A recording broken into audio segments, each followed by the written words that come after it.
10 जून 2026 ये भारतीय राजनीति के इतिहास में एक महत्वपूर्ण दिन बन गया है।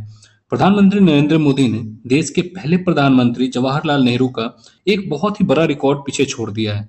लेकिन सवाल ये है कि आखिर ये रिकॉर्ड क्या है? क्या मोदी भारत के सबसे लंबे समय तक प्रधानमंत्री रहे हैं या फिर कहानी कुछ और है? तो आइए समझते हैं। जैसे यहाँ देखते हैं, पहले जवाहरलाल नेहरू, इनका कार्यकाल कब से कब तक रहा? तो जवाहरलाल नेहरू ने 13 मई 1952 ईस्वी से यह प्रधानमंत्री के रूप में निर्वाचित हुए थे और लगातार 27 मई 1964 तक या लगातार 4,398 दिन इन्होंने पूरा किया था एक प्रधानमंत्री, निर्वाचित प्रधानमंत्री के रूप में।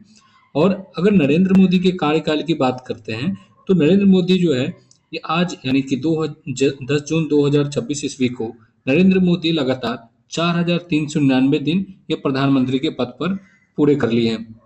और इसके साथ ही अगर देखा जाए तो एक निर्वाचित प्रधानमंत्री के रूप में सबसे लंबा कार्यकाल जो है, या नेहरू के कार्यकाल को इन्होंने पीछे छोड़ दिया है, जिनका रिकॉर्ड जो है 4,398 दिन है।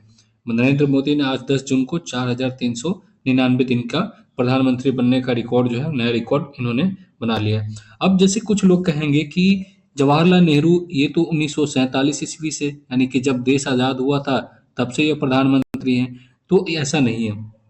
1947 ईस्वी में जवाहरलाल नेहरू ये निर्वाचित प्रधानमंत्री नहीं थे या मनोनीत थे। इनको मनोनीत किया गया था, जो संविधान सभा था उसने इनको मनोनीत किया था। तो ये निर्वाचित प्रधानमंत्री नहीं थे। तो अभी देखते हैं कि नेहरू का रिकॉर्ड क्या है। नेहरू का रिकॉर्ड देखेंगे, नरेंद्र मोदी का रिकॉर्ड देखेंगे, तो उसको देख लेते हैं। यहाँ देखिए, नरेंद्र मोदी पहली बार चुनाव जो हुआ था लोकसभा का 26 मई 2014 ईस्वी को, जिसमें प्रधानमंत्री मोदी जो है यह निर्वाचित हुए थे। तो 26 मई 2014 ईस्वी से लेकर आज अगर देखें, यानी कि 10 जून 2026 ईस्वी, तो अभी तक प्रधानमंत्री नरेंद्र मोदी ने जो इन नेहरू हैं, इनका रिकॉर्ड इन्होंने तोड़ दिया है। अब मोदी और नेहरू में समानता क्या है? तो जवाहरलाल नेहरू जो है, इन्होंने कब से कब तक इनका शासन रहा? तो सबसे पहला इन्होंने चुनाव जीता था 1952 ईस्वी, यानी कि 13 मई 1952 ईस्वी को यह प्रधानमंत्री पहले बार बने थे। और 1957 में दोबारा इन्होंने चुनाव जीता और तीसरी बार इन्होंने चुनाव जीता 1962 ईस्वी में, और 27 मई तक ये प्रधानमंत्री के पद पर रहे। अभी नरेंद्र मोदी की देखें तो यह सबसे पहले 2014 का लोकसभा का चुनाव इन्होंने जीता और प्रधानमंत्री बने। उसके बाद 2019 में ये प्रधानमंत्री बनते हैं और तीसरी बार 2024 में प्रधानमंत्री बनते हैं, और आगे भी इनका कार्यकाल जारी है। तो आज के दिन यानी 10 मई को इन्होंने एक दिन से जवाहरलाल नेहरू का रिकॉर्ड जो है निर्वाचित प्रधानमंत्री होने का, उसको इन्होंने तोड़ दिया है। और कारण यह है कि यह रिकॉर्ड जो है निर्वाचित प्रधानमंत्री का है। नेहरू तो एक 1947 में मनोनीत थे, निर्वाचित नहीं थे। 1952 ईस्वी में ये निर्वाचित प्रधानमंत्री बने थे। तो इसलिए ऐसा है। अभी अगर ये देखें कि इस रिकॉर्ड में 1952 का निर्वाचित जो कार्यकाल गिना जाता है, निर्वाचित कार्यकाल है ये 3, 1952, 57 और 62। और मोदी जी का है 2014, 19 और 24, और इनका जो कार्यकाल है ये आगे भी जारी है।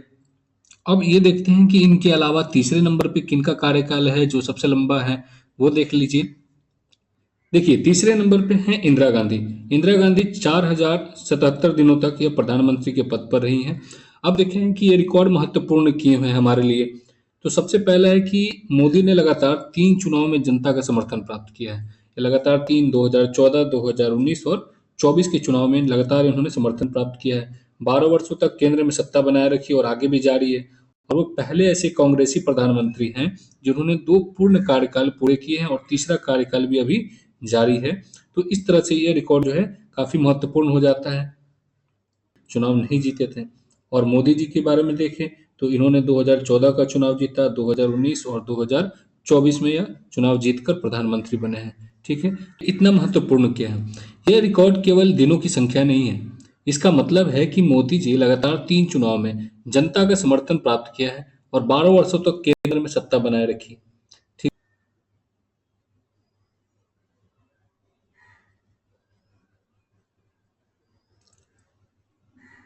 तो दोस्तों, नरेंद्र मोदी का यह रिकॉर्ड केवल एक राजनीतिक उपलब्धि नहीं है, बल्कि भारत के लोकतांत्रिक इतिहास का एक महत्वपूर्ण अध्याय है। और अब देखने वाली बात यह होगी कि आने वाले वर्षों में यह रिकॉर्ड कितना आगे जाता है और भारतीय राजनीति पर इसका क्या प्रभाव पड़ता है। तो वीडियो को देखने के लिए धन्यवाद।